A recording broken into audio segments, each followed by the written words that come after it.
ઓમ એદમ વિષ્ણુવિચક્રમે ત્રેધા નિદધે પદમ સમૂઢમશપાગુંસુરે સ્વાહા. નમો નમઃ. તમારા બધાનું સ્વાગત કરું છું આધ્યાત્મિક મહાશક્તિમાં. આજે ષટતિલા એકાદશી. ષટતિલા જ્યારે શબ્દને તોડીએ છીએ ત્યારે ખબર પડે છે કે સંસ્કૃતમાં ષટ એટલે કે છ, તિલા તલનો ઉપયોગ, છ પ્રકારે તલનો એવી રીતે ઉપયોગ કે જેના થકી જીવન મંગલમય થાય, શરીરના અંદર સુખાકારી આવે, માનસતંત્ર સુયોગ્ય રીતે કાર્ય કરવા માટે, દોડતું થવા માટે અને શક્તિવંત થવા માટે ઉર્જા પ્રાપ્ત કરી શકે અને અટકાયેલા કાર્યો આપણા વેગવંતા થઈ શકે એવા માટેનો એક અદ્ભુત અલૌકિક દિવસ એટલે ષટતિલા એકાદશીનો દિવસ. પણ ખરા અર્થમાં ષટતિલામાં એવા કયા કર્મો છે કે જે છ રૂપે જોવા મળે છે?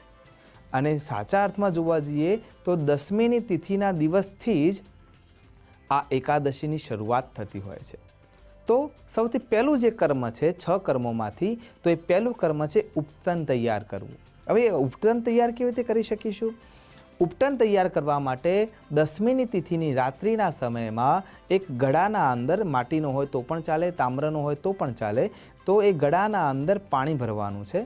જાતે જે તલ સફેદ રંગના છે અથવા કૃષ્ણ રંગના છે એ પીસવાના છે અને પીસ્યા પછી એ તલને એ પાણીમાં જે ગળો તમે તૈયાર કર્યો છે એમાં રાખી દેવાના છે.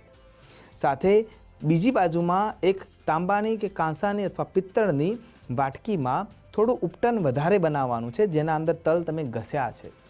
તલનું તેલ લઈ શકાય, એ સીધું માર્કેટમાંથી મળે છે એટલે એ યોગ્ય છે, પણ સાચા અર્થમાં ઉપટન એ છે કે જે તમારા હાથે બનેલું છે અને ઈશ્વરની સાનિધ્યતા પ્રાપ્ત કરવા માટે પોતાના હાથે કરેલું જે કર્મ છે એ ષટતિલામાંનું એક કર્મ ગણાય છે. એટલા માટે જાતે થોડા તલ પીસવા જોઈએ.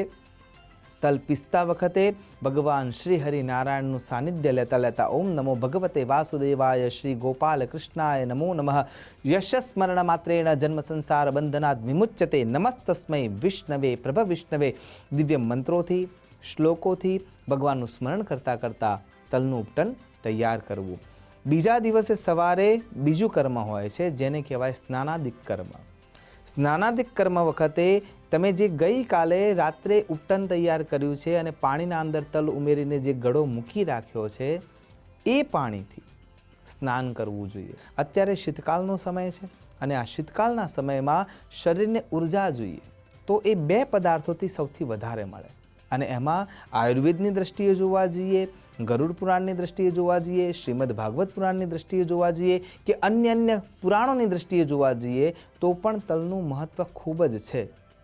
યજ્ઞ મીમાંસાના આધાર ઉપર જઈએ તો પણ એમાં તલને સૌથી શ્રેષ્ઠ ગણવામાં આવ્યું છે.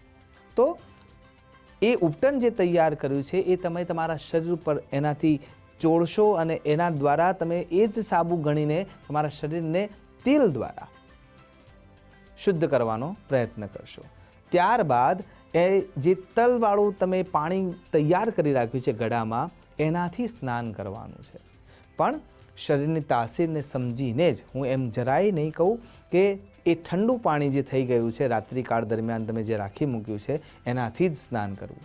આપણા શરીરની તાસીર પ્રમાણે પાણીને ગરમ કરી શકાય, જરૂર હોય તો એને અંદર બીજું પાણી ઉમેરી શકાય અને પછી એ પાણીથી સ્નાન કરવું જોઈએ. એટલે આપણા બે કર્મ અહીંયા પૂર્ણ થાય. સૌથી પહેલું ઉપટન અને બીજું સ્નાન. ત્રીજું અને સૌથી શ્રેષ્ઠ કર્મ એ દિવસનું છે એ છે યજ્ઞ.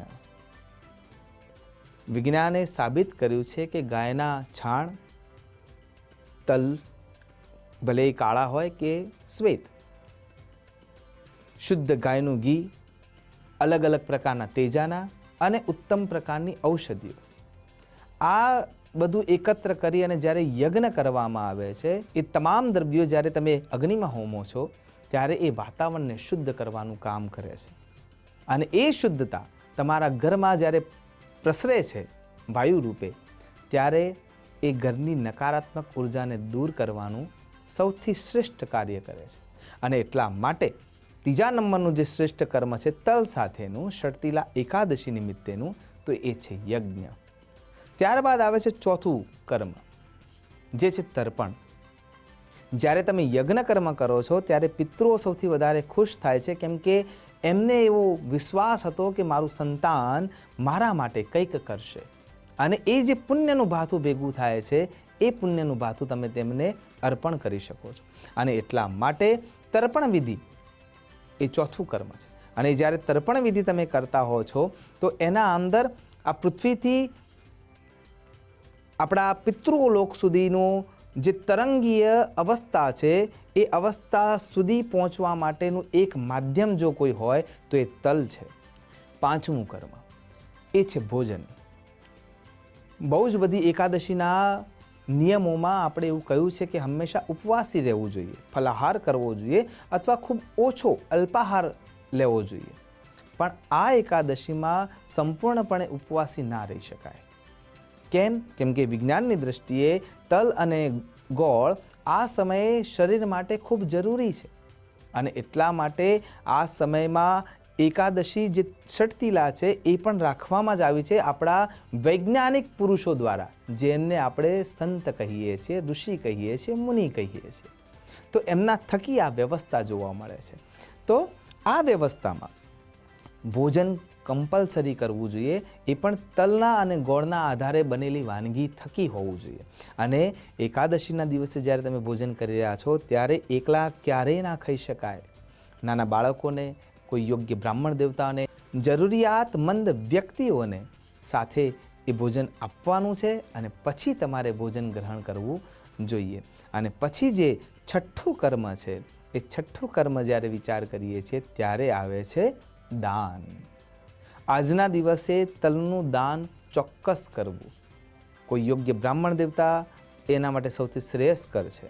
ત્યારબાદ નાના ભૂલકા એમને દાન કરવા માટે જશો તો સીધી તલ આપી દેવાથી એ દાનના ભાગમાં કન્સિડર ના થઈ શકે.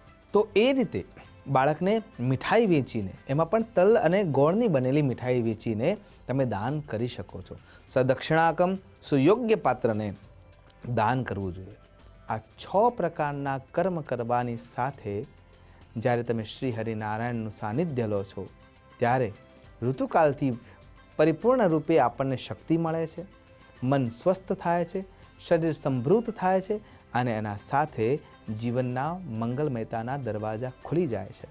આશા કરું છું ભગવાન શ્રી હરિનારાયણની આરાધના કરતાં કરતાં સુયોગ્ય પાત્રોને તલનું દાન કરીને આપણે આપણા જીવનને મંગલતા તરફ ખેંચી જઈએ, એ જ અભ્યર્થના સાથે નમસ્કાર. અસ્તુ સદા. શિવોહમ. નમો નમઃ.